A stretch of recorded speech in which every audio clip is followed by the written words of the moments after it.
घर के अंदर ही आपको किसी ने मान लीजिए निमंत्रण कर लिया, पड़ोसी घर में निमंत्रण करने चले गए, बहुत अच्छा। कल्पना करो, बस जैसा मैं बोलता जाता हूं कल्पना करते चले जाओ। मान लो तुम्हारे पड़ोसी जो बिल्कुल खास है, उसने तुमको निमंत्रण में किया, भाई साहब राजेश भैया आज आपका निमंत्रण हमारे का। हाँ भाई साहब पहुंच रहे, बड़ी मुश्किल में पहुंच गए। अब कमलेश भैया, राजेश भैया, छोटू भैया अपने घर में पहुंचे, सामने निमंत्रण हुआ, अच्छी चांदी की थाली, पहली बार, मतलब घर में तो कभी खाए नहीं होगा चांदी की थाली में, पड़ोसी ने चांदी की थाली में कटोरी लगा करके भोजन कराया, हर द्रव्य चमक रहा है। खीर की कटोरी में खीर के ऊपर केसर धरी है, तो केसर धरने पर केसर से थोड़ा सा पानी उतार करके दूध में मिल गया, देखने में बहुत सुंदर लग रही। चटनी 3 प्रकार की, लाल हरी, हरी चटनी ज्यादा हरी, लाल ज्यादा लाल, काली ज्यादा काली, अच्छी फुल्की, अच्छी चाट पकौड़े, अच्छे सब धर दिया, अच्छे से पूरा भोजन करा दिया। पूरा भोजन तुम, अच्छी गरम गरम बेसन की पुड़ियां निकल रही हैं, बेहतरीन मेथी दाना डाल के, जो जो आप खाते होंगे मसाले वाली, आप बिल्कुल खाते जाइए। अंदर पनीर की सब्जी एक तरफ, पापड़ एक तरफ, चटनी एक तरफ, खूब अच्छा भोजन कराया सामने वाले ने। 80% भोजन हो गया, फिर जाकर के उनने आपको बढ़िया जूस दे दिया, भाई साहब ये मैंगो शेक है, इसको और पी लो। ओहो क्या बात है, ये और ले लिया। उसके बाद अरे दूध पी ले भाई साहब, एक दूध का गिलास इसके ऊपर और हो जाए तो फिर आनंद आ जाएगा।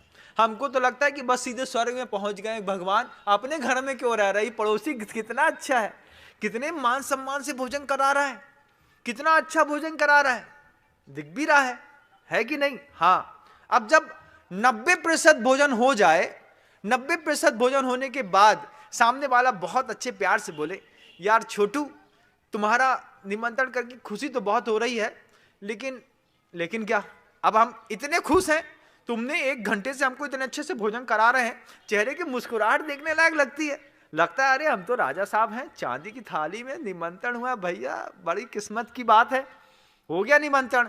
90% भोजन कराने के बाद सिर्फ 10% जब बचा था, उस समय सामने वाला कहता है, क्या तुम्हारे घर में निमंत्रण करने गए तो तुम्हारे जो चाचा थे उन्होंने ऐसी बात कह दी कि टीस लग गई। क्या कह दिया? तो चाचा से हमने बोली कि छोटू को निमंत्रण है, तो चाचा बोले काय को वो गधा को घास खिलाने बुला रहे। तुम्हारे चाचा ने तुम्हारे बारे में ऐसे बोल के हमारे मन से उतर गए तुम्हारे चाचा, बस ये बात कह दी।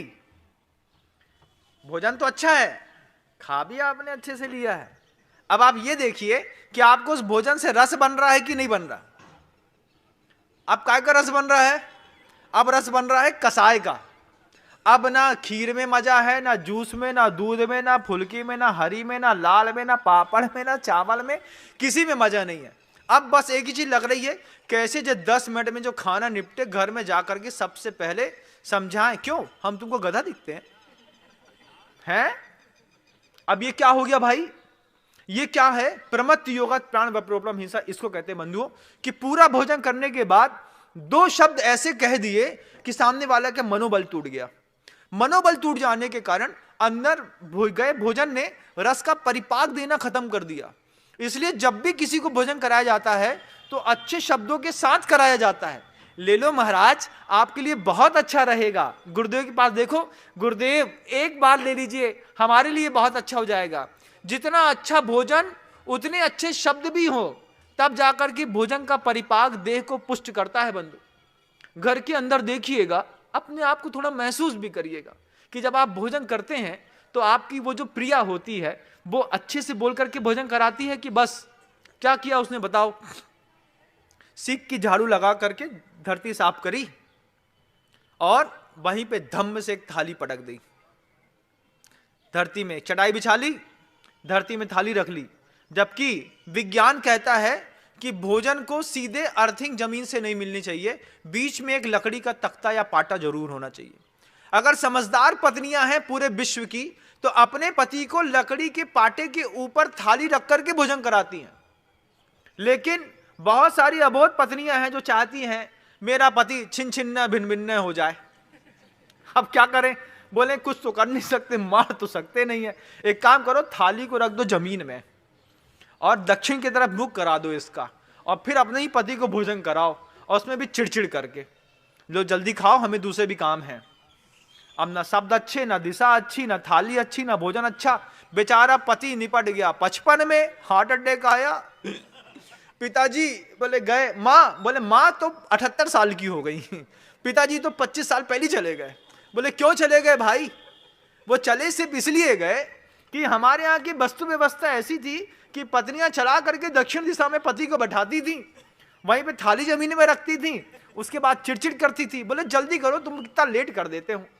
अब भैया थोड़ा उत्तर की तरफ मुख कर दिया होता पति का, एक थाली के नीचे पाटा या बाजोटा लगा दिया होता, उसके ऊपर अच्छे से खिलाया होता, फिर उनसे बोला था सुनो भोजन करने से पहले 9 बार नमोकार मंत्र पढ़ लो, सब ठीक हो जाएगा। फिर देखो वो पति जी तो 120 साल, लेकिन अपन को पसंद हो तब तो। आयु के ऊपर तो है भैया, लेकिन कुछ बाहर भी निमित्त तो काम करते हैं। अब पति 120 साल जी जाए तो पसंद नहीं, तो बोले ऐसे कुछ कुचक्र रचो घर के अंदर कि पता भी नहीं चले और काम भी हो जाए। ऐसा भी होता है दुनिया में। आप लोग थोड़ा सा देखिएगा, आपके घर में कहीं ऐसा तो नहीं है कि पत्नी चला करके दक्षिण दिशा में आपको बैठा करके नीचे थाली जमीन में रख दी और एक साथ सबको बैठा दिया, घर के जितने सब बैठ जाओ, थाली लगा दो, जमीन में बैठा दिया और अनहाइजीन जोन में बैठा करके आपको भोजन का ये परिणाम निकलता है, प्रमत्त योगात प्राण व्यपरोपणम हिंसा। प्रमत्त योग से प्राणों के छूट जाने का नाम हिंसा है। आप अपने परिवार में अपने आप को समृद्ध करें, आप अपने परिवार में अपने आप को और ऊंचा उठाएं और ऊंचे उठें।